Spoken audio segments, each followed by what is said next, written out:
Ladies and gentlemen, I want to give a quick update on what's going on in Uvalde, Texas. There was a school shooting that occurred.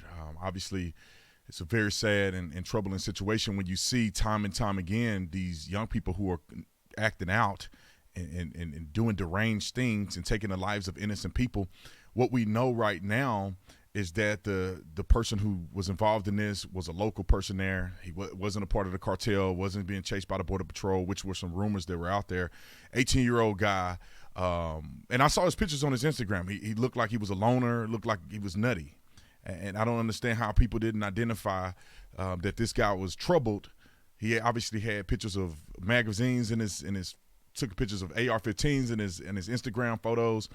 And he apparently murdered his grandmother and then went to the school, one of the little elementary schools there in Uvalde, Texas, and shot as many kids as he could.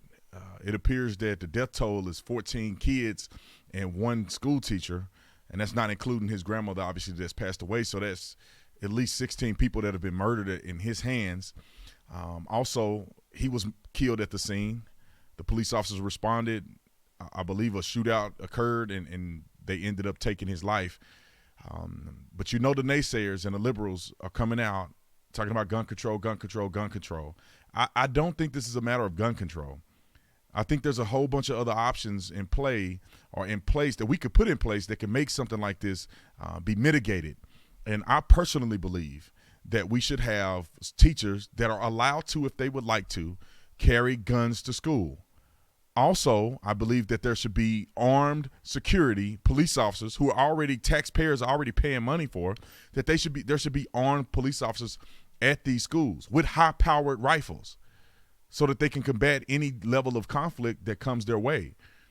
And we should be able to get the mental health situation under control, meaning when individuals are troubled, that our mental health facility can follow up in a more reasonable manner.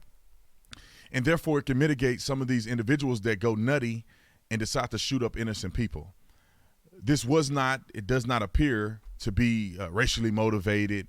It does not appear, and mind you, this story is not going to last that long because there's no racial component to it, and they can't push anything outside of gun control. But, there's a lot of things that we could do and put in place outside of gun control. You can eliminate every single gun, attempt to, in the United States of America, which is hundreds of millions of rifles. By the time you get every single legal gun confiscated, people aren't going to have, I'm just telling y'all right now, a lot of people aren't going to go for that. But if somehow some pixie dust is sprinkled on the United States of America and the American people go blind and you somehow take their AR-15s, that's going to take you several years. You're talking about several years to get legal guns off the streets. And that's not including pushback. And then if you're talking about illegal firearms, it is very clear to me that we're not going to find those. We don't know where they're coming from. They won't shut the border. There's guns and drugs coming in through the border all the time. And I'm telling you this, and it bothers me that people are not thinking like this, is that if a person don't care about killing other people, which is a higher offense than a gun charge, then what is gun laws going to do? New York City, the strictest gun laws in the country, a guy went to the subway and shot up people. Buffalo, New York, strictest gun laws in the nation. And the kid drives 300 miles and murders a whole bunch of black people at a convenience store. At a grocery store. This gun control stuff is not going to work. And I'm not trying to say this to politicize this event because this is a very tragic event.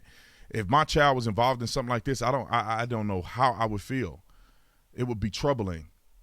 But there are remedies and recourse to curb some of these things. And the problem is that the only conversations that are being had are political conversations.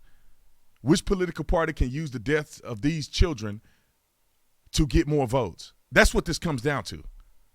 Nobody's interested in actually helping these kids. Nobody's interested in actually mitigating some of these incidents. And if they will allow teachers to have guns in schools. They will promote that more people are able to carry and defend themselves. And they will put armed security at these schools. You're already paying for these police officers to be on duty.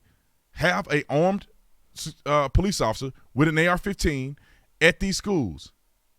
At least that person can combat a level of force that, may be afoot in some of these situations. Anyway, it's breaking news. I wanted to just give my take on it real quick. I have a radio show that I have to do here in about 30 minutes. So tune in. We'll be talking about this on the radio show. You can go to Salem News Channel, or go to my website at theofficertatum.com, and you can listen to the radio show, or you can catch it on your local radio. It's syndicated across the United States of America and across the world. So comment in the comment section. What's your thoughts on this situation? I'll see you guys later, man. I'm out.